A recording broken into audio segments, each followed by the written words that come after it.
Corona की रोकथाम पर सभी दलों के नेताओं के साथ बैठक के बाद गृह मंत्री अमित शाह ने दिल्ली सरकार के एलएनजेपी अस्पताल का अचानक दौरा किया, जिसके बाद इस पर बयानबाजी भी शुरू हो गई।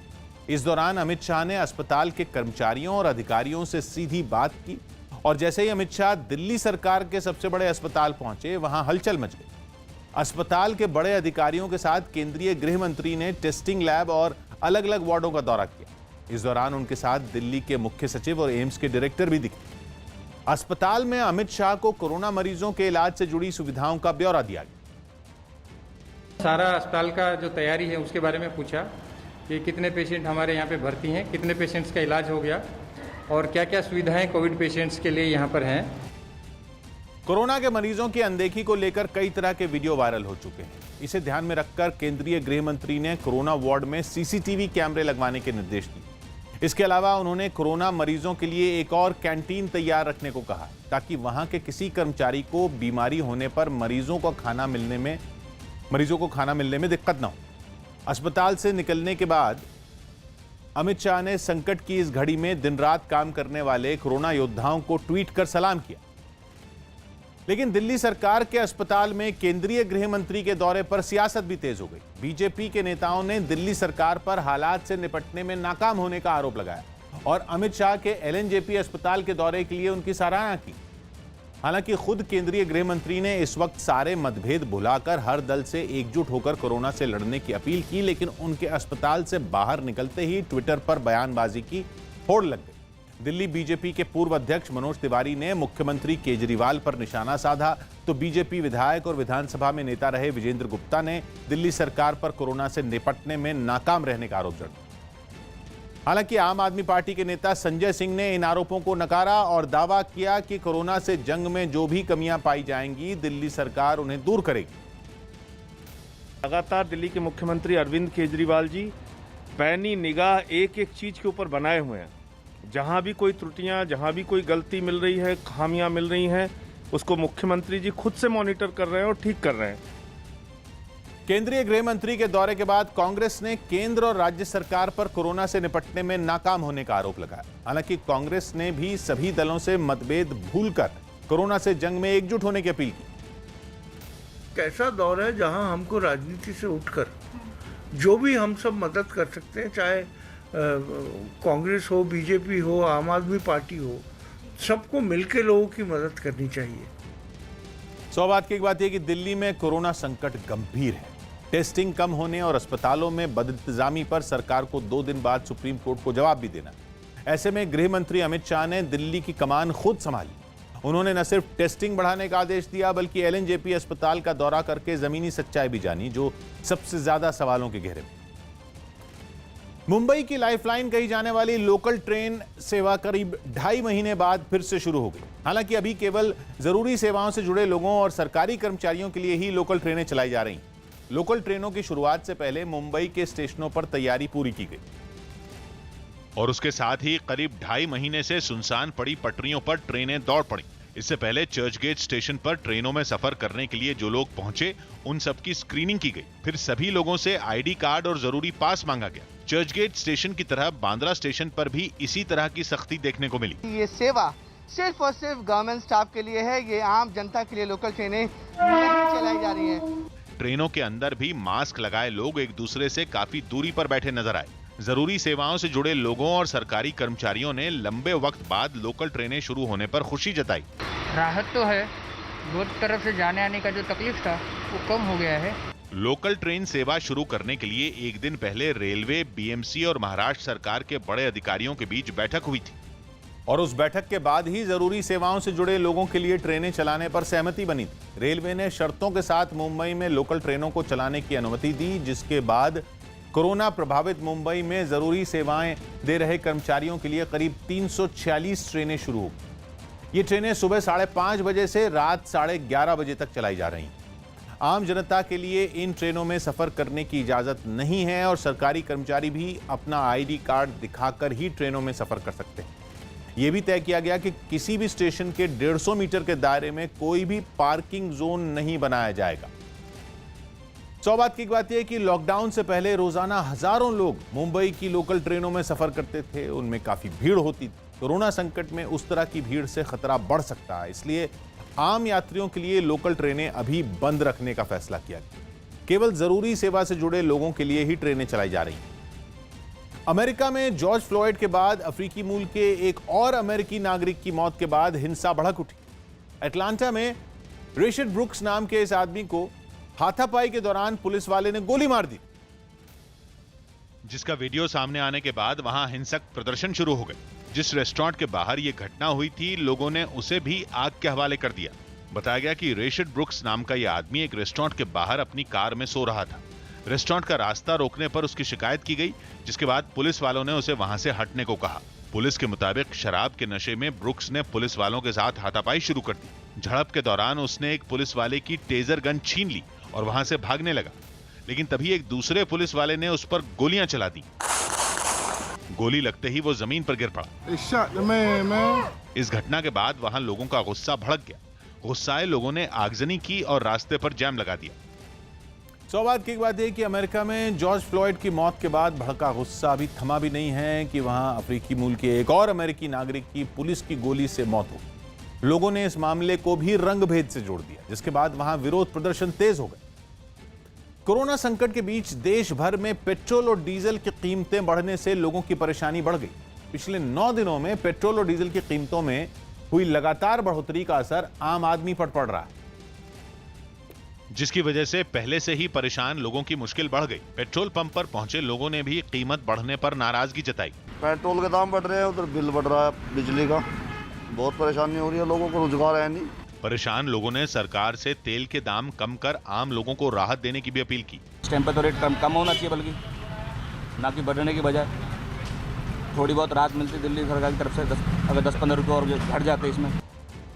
अनलॉक 1 लागू होने के बाद तेल की मांग बढ़ते ही कंपनियों ने भी पेट्रोल और डीजल की कीमतें बढ़ानी शुरू कर दी। दिल्ली में लगातार 9वें दिन की बढ़ोतरी के बाद पेट्रोल की कीमत 76 रुपए 26 पैसे प्रति लीटर हो गई, जबकि डीजल की कीमत 74 रुपए 62 पैसे प्रति लीटर तक पहुंच गई।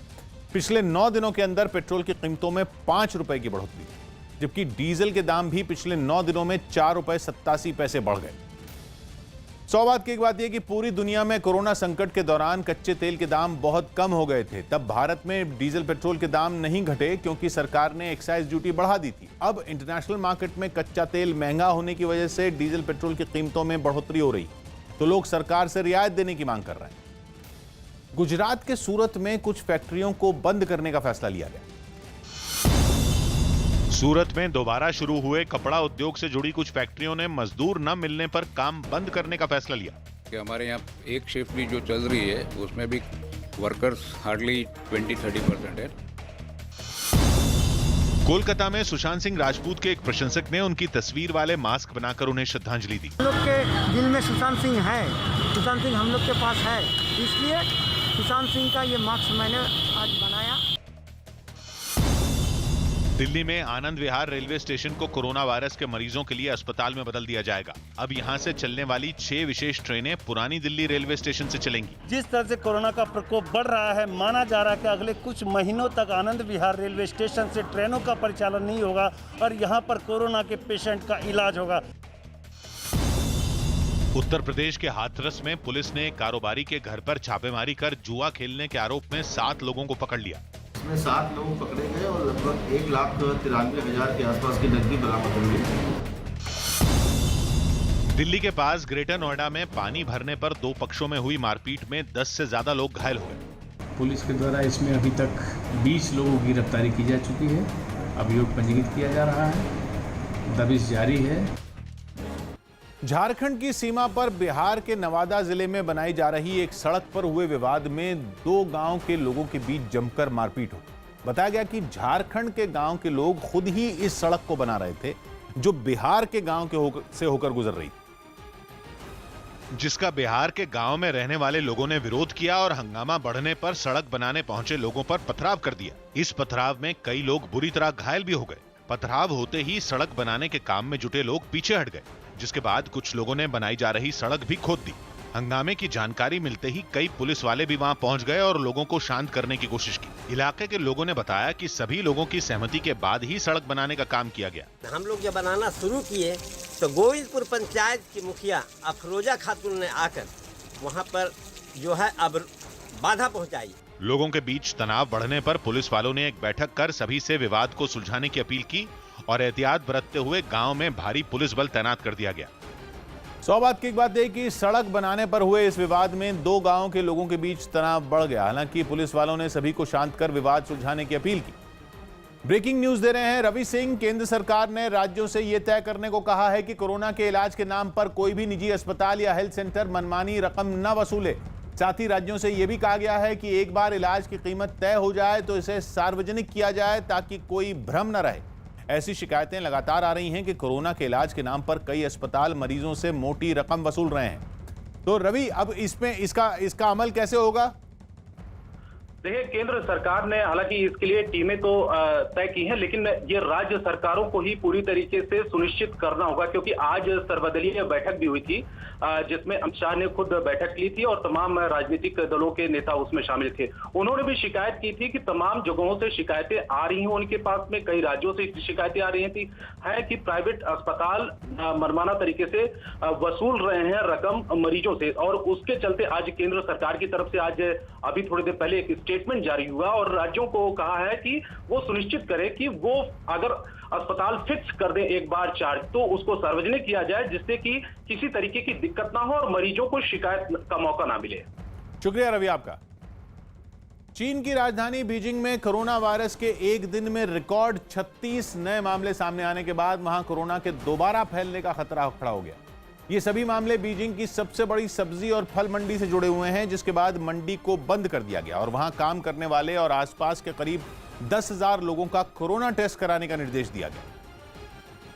इतना ही नहीं, 30 मई के बाद मंडी में गए हर शख्स का भी कोरोना टेस्ट कराया जाएगा।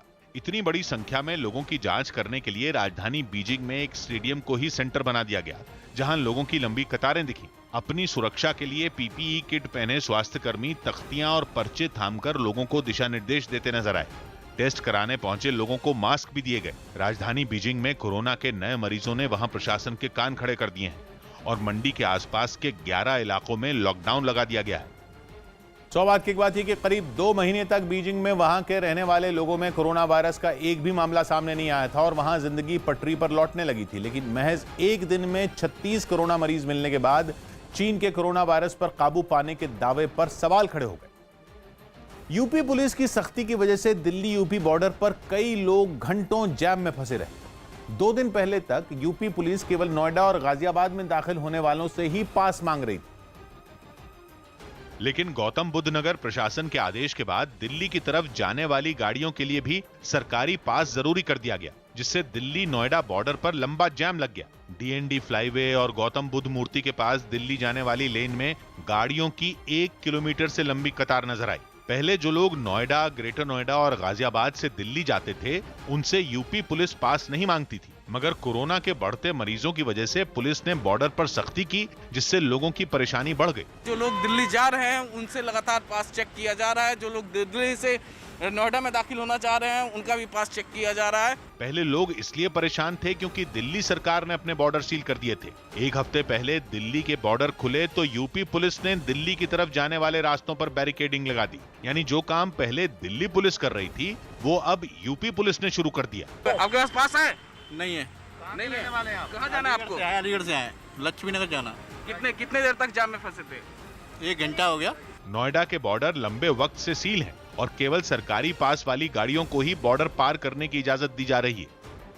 लेकिन कोरोना संकट के बीच ऐसा पहली बार हुआ है जब यूपी पुलिस ने दिल्ली की तरफ जाने वाले लोगों के लिए भी पास जरूरी कर दिया। बॉर्डर पर पुलिस की सख्ती से नोएडा में दाखिल होने वाले लोगों की परेशानी भी बढ़ गई, क्योंकि पहले दिल्ली सरकार की तरफ से जारी पास को भी पुलिस मान लेती थी। लेकिन नए आदेश के बाद केवल गौतम बुद्ध नगर प्रशासन की तरफ से जारी पास को ही बॉर्डर पार करने के लिए जरूरी माना जा रहा है। साथ ही कोरोना मरीजों की बढ़ती तादाद की वजह से यूपी से दिल्ली जाने वाले लोगों की जांच भी तेज कर दी गई। कालिंदी कुंज, डीएनडी फ्लाईवे, गाजीपुर बॉर्डर और नोएडा बॉर्डर पर दोनों ओर की लेन में यूपी पुलिस ने बैरिकेडिंग कर सख्ती बढ़ा दी। सौभाग्य की बात यह कि दिल्ली से नोएडा आने वाले रास्तों पर चेकिंग की वजह से रोजाना जाम लगता है और यूपी पुलिस ने दिल्ली जाने वाले रास्तों पर भी बैरिकेडिंग कर जांच शुरू कर दी, जिससे दूसरी ओर की सड़क पर भी लंबा जाम लग गया। पुलिस की इसी सख्ती से लोगों की परेशानी का और बढ़ गई। मध्य प्रदेश के मंदसौर में मशहूर पशुपतिनाथ मंदिर में कोरोना के खतरे को देखते हुए घंटे के साथ सेंसर लगा दिए। अनलॉक 1 में देश भर में मंदिर तो खुल गए हैं, लेकिन वहां लगे घंटों को बजाने पर रोक है। ऐसे में मंदिरों में या तो घंटे कपड़े से ढक दिए गए हैं या फिर हटा लिए गए। लेकिन मध्य प्रदेश के मंदसौर के पशुपतिनाथ मंदिर में ऐसा तोड़ो निकाला गया कि नियम भी नहीं टूटा और मंदिर में घंटे की गूंज भी सुनाई देगी। मंदिर में आए एक श्रद्धालु ने बस घंटे की तरफ हाथ उठाया और बिना छुए ही घंटा बजने लगा।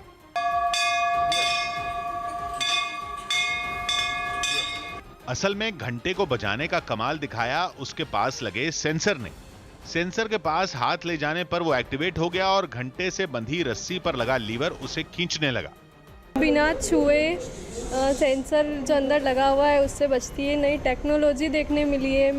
घंटे के सेंसर को बनाने वाले नाहरू खान ने बताया कि जब धार्मिक स्थल खुले तो मस्जिदों से अजान तो सुनने को मिली, लेकिन मंदिरों से घंटों की आवाज सुनाई नहीं दी।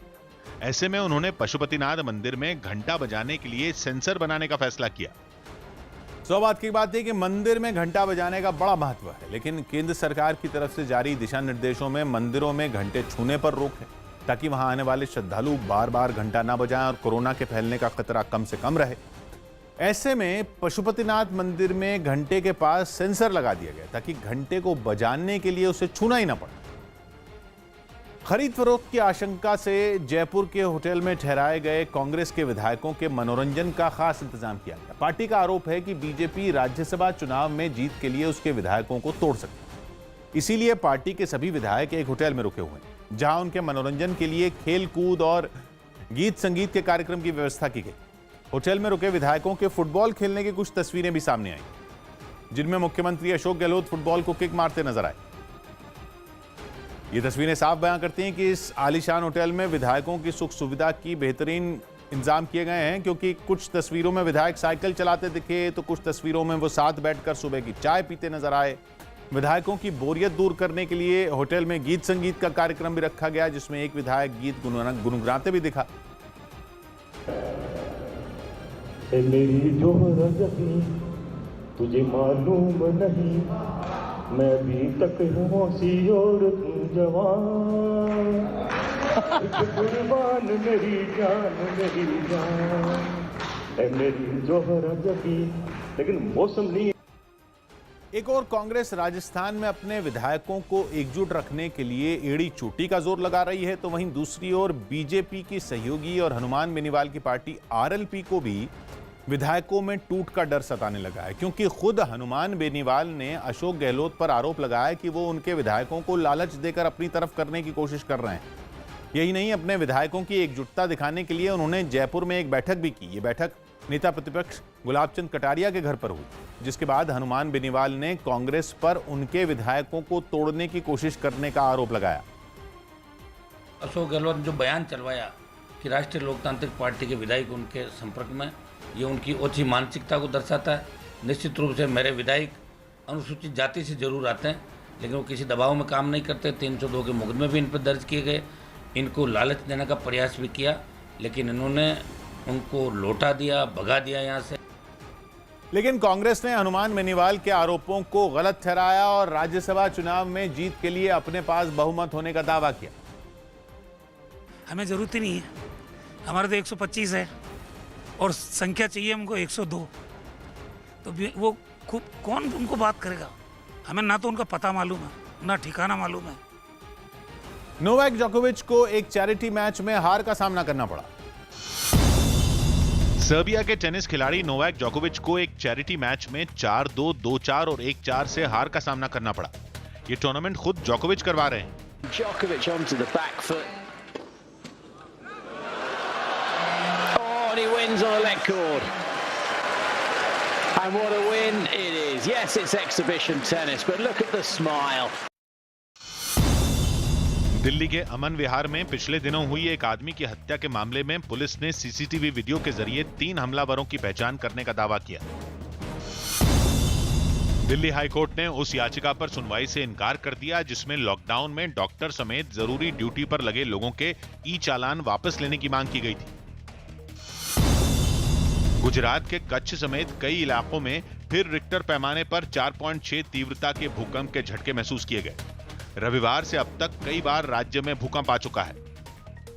महाराष्ट्र के जलगांव में एक अस्पताल में बारिश का पानी भरने से मरीजों की मुश्किलें बढ़ गईं। एक दिन पहले महाराष्ट्र के कई इलाकों में जोरदार बारिश हुई, जिसका असर जलगांव के एक अस्पताल पर भी पड़ा। भारी बारिश के बाद अस्पताल के एक वार्ड में घुटनों तक पानी भर गया। हालात ऐसे हो गए कि वार्ड में रखी पानी की बोतलें, टब और दूसरी चीजें तैरती दिखाई दी। इतना ही नहीं, मरीजों के साथ आए लोगों ने बताया कि बारिश के पानी के साथ कीड़े मकोड़े भी वार्ड में घुस आए। पानी की वजह से सब इधर उधर भाग रहे थे और पानी के अंदर सांप भी आ रहे थे। जिस वक्त अस्पताल के वार्ड में पानी भरा, वहां 8 मरीज भर्ती थे, जिन्हें आनन फानन में अस्पताल की पहली मंजिल पर शिफ्ट किया गया।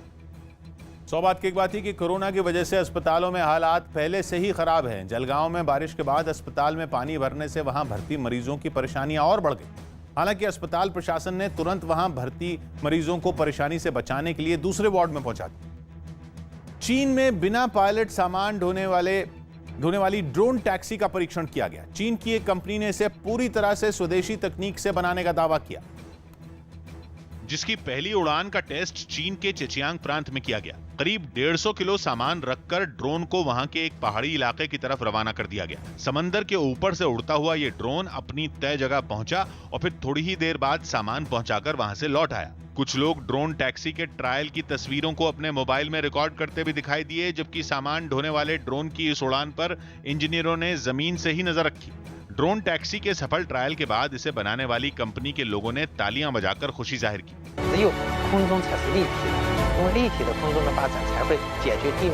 बताया गया कि ये ड्रोन करीब 145 किलोमीटर प्रति घंटा की रफ्तार से 150 किलो सामान लेकर उड़ सकता है। सौभाग्य की बात है कि चीन में कुछ ऐसे पहाड़ी इलाके हैं जहां सड़कों के रास्ते सामान पहुंचाना मुश्किल है। यही वजह है कि वहां के लोग ड्रोन टैक्सी के आने से खुश हैं, क्योंकि इसके उड़ान भरने से लोगों की परेशानियां कम होंगी। भारत के कड़े ऐतराज के बाद पाकिस्तान ने भारतीय उच्चायोग के उन 2 अधिकारियों को छोड़ दिया जिन्हें सुबह के वक्त गिरफ्तार किया गया था। जानकारी के मुताबिक इस्लामाबाद में भारतीय उच्चायोग के 2 अधिकारी एक गाड़ी से एयरपोर्ट जा रहे थे, लेकिन बीच रास्ते से ही दोनों अधिकारी गाड़ी समेत लापता हो गए, जिसके बाद दोनों अधिकारियों से संपर्क करने की कई बार कोशिश की गई, लेकिन उनकी कोई जानकारी नहीं मिली। बाद में पाकिस्तान की मीडिया के हवाले से दोनों की गिरफ्तारी की खबर आई। पाकिस्तानी मीडिया में एक सड़क हादसे में दोनों को गिरफ्तार करने का दावा किया गया, जिसके बाद भारत ने पाकिस्तान के सामने भी इस मामले को उठाया और दोनों अधिकारियों के लापता होने पर कड़ी आपत्ति जताई। इस्लामाबाद में 2 अधिकारियों के लापता होने के बाद भारत ने दिल्ली में पाकिस्तान के उच्चायुक्त को तलब की, जिसके बाद पाकिस्तान के उच्चायुक्त विदेश मंत्रालय पहुंचे, जहां भारत ने दोनों अधिकारियों के लापता होने पर कड़ी आपत्ति जताई। करीब आधे घंटे तक चली मुलाकात में भारत ने अपने अधिकारियों की जानकारी मांगी और उन्हें जल्द भारतीय उच्चायोग में भेजने को कहा। साथ ही पाकिस्तान को दोनों अधिकारियों की सुरक्षा का भी पूरा ध्यान रखने का निर्देश दिया गया। तब जाकर देर शाम उनकी रिहाई हुई। ओडिशा के नुआपड़ा में एक बुजुर्ग महिला अपनी 100 साल की मां को चारपाई पर लिटाकर बैंक पहुंची। आरोप है कि बैंक वालों ने पेंशन के लिए 100 साल की महिला को बैंक लाने का आदेश दिया, जिसके बाद बुजुर्ग बेटी अपनी मां को चारपाई पर लिटाकर बैंक के लिए निकल पड़ी। चारपाई को उठाना उसके लिए मुश्किल था, इसलिए वो उसे सड़क पर खींचती दिखी। एक बार जोर लगाती तो कुछ फीट दूर तक ही उसे खींच पाती और जब थक जाती तो रुक जाती।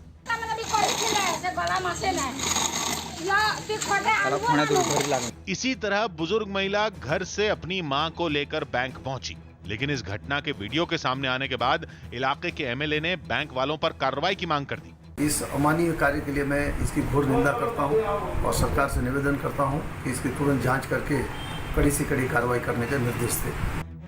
सौभाग्य की बात है कि 100 साल की मां को चारपाई पर लिटाकर उसकी बुजुर्ग बेटी बैंक गई, जिसके बाद उसे बैंक वालों ने पेंशन के पैसे दिए और जब उसका वीडियो वायरल हुआ तो राज्य सरकार से इस मामले की जांच कराने की मांग शुरू की। एमपी के इंदौर में सोशल डिस्टेंसिंग के नियमों को तोड़कर बारात ले जा रहे एक दूल्हे पर 2100 रुपए का जुर्माना लगाया गया। इस बारात में 12 लोग शामिल थे, जो सभी एक ही गाड़ी में एक दूसरे से बिल्कुल चिपके बैठे थे, जिन पर नजर पड़ते ही नगर निगम की टीम ने गाड़ी रुकवाई और सोशल डिस्टेंसिंग का पालन न करने पर दूल्हे का चालान कर दिया। नगर निगम की टीम ने दूल्हे के साथ ही बारातियों से भी जुर्माना वसूला, जिसके बाद ही उन्हें वहां जाने दिया गया। बताया गया कि कोरोना वायरस को फैलने से रोकने के लिए नगर निगम के अधिकारी शहर में घूम घूम कर मास्क न पहनने वाले और एक दूसरे से तय दूरी बनाकर न चलने वालों के खिलाफ कार्रवाई कर रहे हैं। सारे अधिकारी वहाँ पर अनाउंसमेंट भी कर रहे हैं, समझाई दे रहे हैं कि मास्क लगाएं, सोशल डिस्टेंसिंग मेंटेन करें, और सोशल डिस्टेंसिंग मेंटेन न करने पर उन पर स्पॉट फाइन की कार्रवाइयाँ भी लगातार की जा रही हैं। पाकिस्तान क्रिकेट बोर्ड से दानिश कनेरिया ने आजीवन प्रतिबंध हटाने की अपील की। पूर्व क्रिकेटर दानिश कनेरिया ने पाकिस्तान क्रिकेट बोर्ड से उन पर लगा आजीवन प्रतिबंध हटाने की अपील की ताकि वो घरेलू क्रिकेट में खेल सकें। कनेरिया को एक काउंटी मैच में स्पॉट फिक्सिंग मामले में दोषी पाए जाने पर यह सजा सुनाई गई थी। कर्नाटक में मॉनसून पहुंचने के बाद हुबली समेत कई शहरों में तेज बारिश हुई।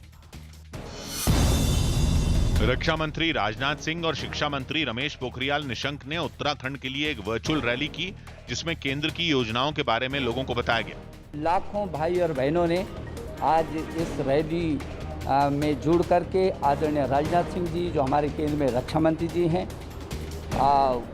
उनका हमको मार्गदर्शन मिला। पंजाब के अमृतसर में बीएसएफ के 16 जवानों की कोरोना वायरस रिपोर्ट पॉजिटिव आई, जिसके बाद उन्हें क्वारंटीन कर दिया गया।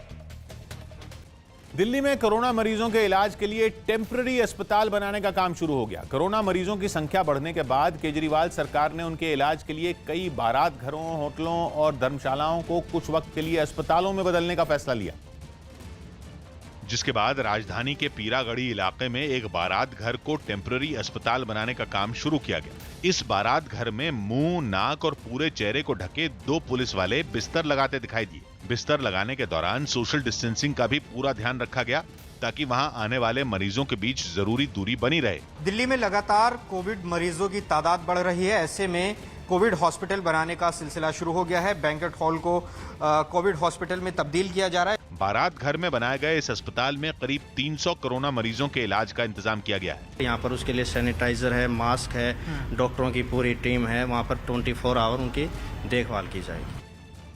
बात की बात है कि दिल्ली में कोरोना मरीजों की संख्या बढ़ने के बाद उनके इलाज के लिए अस्पतालों में जगह कम पड़ने लगी है। ऐसे में दिल्ली सरकार ने टेम्पररी अस्पताल बनाने का फैसला लिया ताकि कोरोना मरीजों का वक्त पर इलाज शुरू हो सके। कोरोना वायरस के बढ़ते मरीजों के बीच महाराष्ट्र सरकार ने सभी स्कूलों को खोलने का फैसला किया। जानकारी के मुताबिक महाराष्ट्र सरकार ने सभी नियमों का पालन करते हुए स्कूलों को खोलने की इजाजत दे दी। इस फैसले के बाद जिन इलाकों में कोरोना वायरस के मरीज नहीं हैं, वहां 9वीं, 10वीं और 12वीं की क्लास जुलाई महीने से शुरू होंगी, जबकि अगस्त महीने से 6ठी, 7वीं और 8वीं क्लास की पढ़ाई शुरू कर दी जाएगी। साथ ही तीसरी, चौथी और 5वीं क्लास की पढ़ाई सितंबर महीने से शुरू होगी, जबकि पहली और दूसरी क्लास के बच्चों की पढ़ाई शुरू करने का फैसला स्कूल मैनेजमेंट कमेटी लेगी। फैसले के मुताबिक 11वीं क्लास की पढ़ाई तब शुरू की जाएगी जब 10वीं के नतीजे आ जाएंगे, जबकि रेड जोन वाले इलाकों में ऑनलाइन पढ़ाई को ही जारी रखा जाएगा।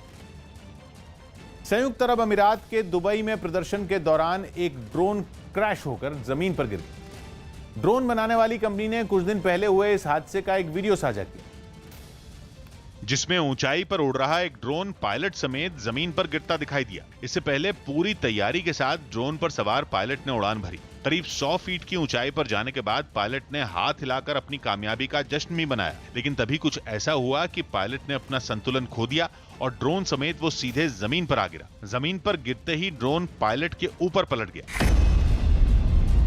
ड्रोन के नीचे दबे पायलट का फिर क्या हुआ? सिर्फ 3 मिनट के ब्रेक के बाद